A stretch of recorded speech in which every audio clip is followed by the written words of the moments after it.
Alright, so word on the street is that Rita Ora has been sitting on some serious information about Beyonce, Jay-Z, and Diddy, and the tea she has allegedly is wilder than anything we have ever heard. The streets are saying that she's actually kind of scared to even talk about it because of how deep this goes. Girl, it's not your usual celebrity drama, because word on the streets is that Rita allegedly has solid receipts to back up her claims about the Carters' rumored shenanigans. So is this the real reason behind her fallout with Jay-Z? And why did she wait this long to come out with her accusations? Let's break this down. Girl, Diddy's fall from grace really opened the floodgates, because now people are finally feeling brave enough to speak up about the powerful folks in the industry who've hurt or taken advantage of them. A lot of stories are coming out, especially about Diddy and how he allegedly treated people behind the scenes. But he's not the only one getting called out. Jay-Z's name is starting to come up more too, with some folks saying he's been just as controlling and harmful. And now word on the streets is that Rita Ora has stepped into the conversation, and she didn't hold back. She came with proof, and people are saying that homegirl has a lot to say. For context, Rita Ora signed with Jay-Z's Roc Nation back in 2008 when she was just 18, hoping they'd help launch her music career in a big way. At first it seemed like things were headed in the right direction. You know, she dropped her debut album Aura, which hit #1 in the UK and even made some noise internationally. But that early success didn't really go anywhere. Aura ended up being the only album she released with Roc Nation. Not long after, things between her and the label started to fall apart. By 2015, Rita had had enough, and she filed a lawsuit claiming Roc Nation basically left her hanging and didn't give her the support they promised to help her grow as an artist. In the lawsuit, Rita made it clear that she felt her relationship with Roc Nation was beyond saving. She said the label wasn't holding up its end of the deal and just wasn't supporting her the way they promised. She wanted out, but Jay-Z wasn't letting her go without a fight. He clapped back with his own lawsuit, asking for $2.3 million and saying she could leave if she paid him back for what he invested in her career. According to Jay, Roc Nation had put some serious money behind Rita, from marketing to branding, and he pointed out that her contract wasn't for just one album, but 5. He argued that the label helped turn her into a star, and now he wanted to be reimbursed for all the work and money that went into building her up. In 2016, Jay-Z and Rita Ora both decided to drop their lawsuits and settle things privately before it turned into an even bigger mess. But just because they reached an agreement doesn't mean Rita thought it was fair. Now, after all these years, she's finally speaking out, saying she felt pressured into settling just to protect herself and break free from Jay-Z's control. For years, there's been talk that Jay-Z's public image doesn't match who he really is behind the scenes. People close to him, like Rita, who worked with him directly, have stayed silent. But with what she's revealing now, it's starting to look like those whispers might have been right all along, and Jay might not be able to outrun these allegations much longer. In a 2023 interview, she first spoke about how Jay-Z made her feel small and like she wasn't good enough. She said, "I lost a lot of confidence in myself. I thought, what am I going to do? It felt like the worst thing, but it was the only decision I could make." At the time, a lot of people thought Rita Ora had it made being signed to Jay-Z. I mean, being under Roc Nation came with major perks, and from the outside, it looked like she was living the dream. Even Rita admitted that being associated with him opened some doors, but it looks like it came at a cost. Word on the street is that Jay-Z got way too controlling. He wasn't just involved in the music, and he allegedly tried to control everything. The songs she recorded, the clothes she wore, where she went, who she talked to, and even when she was allowed to talk to them. And honestly, that kind of behavior isn't too shocking to some people. Jay-Z's been hit with similar accusations before, especially when it comes to how he treats Beyonce. Industry insiders have whispered for years that their dynamic feels more like a warden and inmate situation than a marriage, with Beyonce not having as much freedom as folks think. So if he's allegedly able to keep someone like Beyonce on a tight leash, it's not a stretch to believe he could easily control a young, up-and-coming artist like Rita. Kind of makes you look at everything a little differently, huh? That's not even the half of it, because there has been a lot of speculation that Jay-Z allegedly made advances toward her, and he got super salty when she turned him down. Fans believe that this was the real reason Roc Nation started ignoring her career and stopped giving her the push she needed as an artist. And when she finally tried to leave, Jay reportedly doubled down, dragging her through legal battles to make her life harder. But this is about to get wild, because word on the streets is that she has receipts of Beyonce and Jay-Z allegedly engaging in some pretty shady shenanigans with Diddy. Even more, there are rumors that she allegedly has some audio recordings of the Carters allegedly paying to keep their name out of the case. This is an interesting twist, because fans started to suspect this when Jay-Z and Beyonce's names suddenly got dropped from a lawsuit that claimed that they were at Diddy's freak-off parties. The lawsuit was filed by a man named Joseph Menzaro, who claimed that Diddy allegedly SA'd him and then tried to unalive him. In his lawsuit, he made some pretty shocking claims, roping some pretty popular celebs into the lawsuit. In the lawsuit, he claimed that he was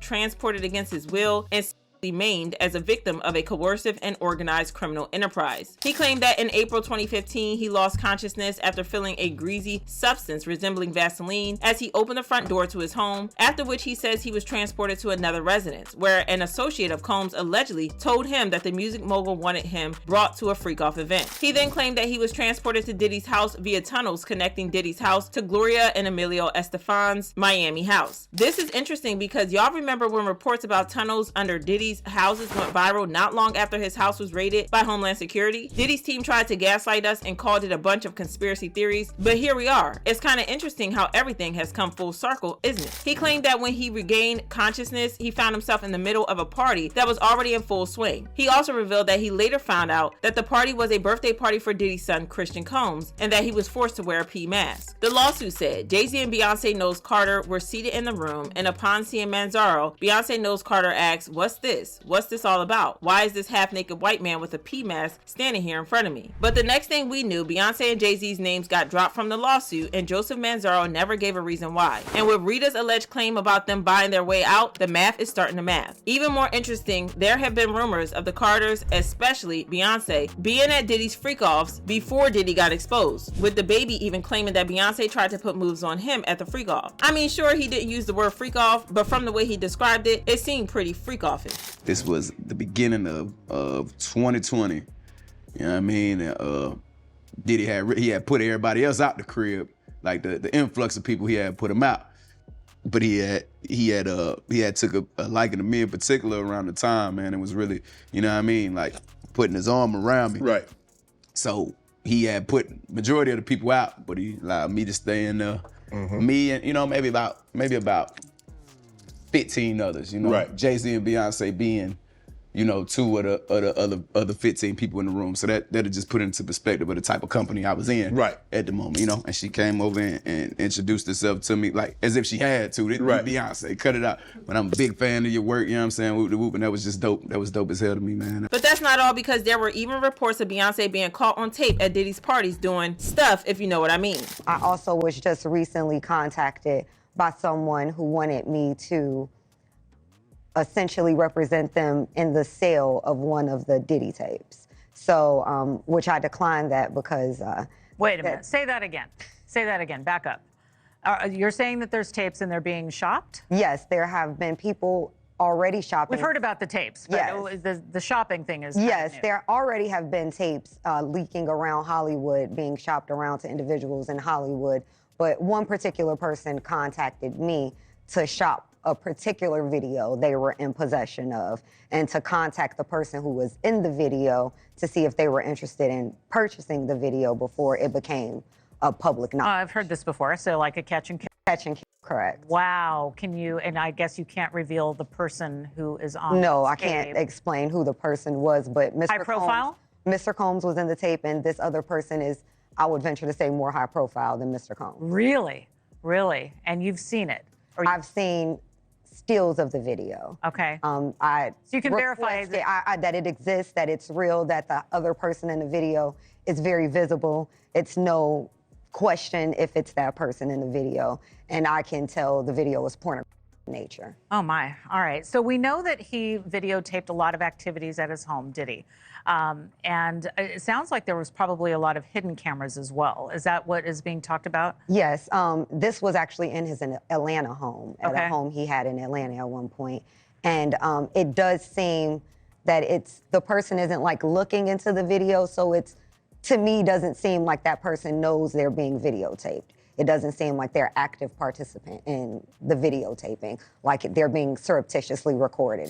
Rita seems to be sitting on a gold mine of information on the Carters, but she's pretty scared to come out and say it straight, for obvious reasons. There have been several rumors that they've allegedly made some people disappear or end up dead for trying to expose them. But if Jay-Z ever meets the same fate like Diddy, then y'all can expect that Rita will probably be one of the very first people on the stand to testify on them. Something tells me this is about to get insanely messy, but in the meantime, y'all let me know how y'all feel about this in the comments, and then check out this next video.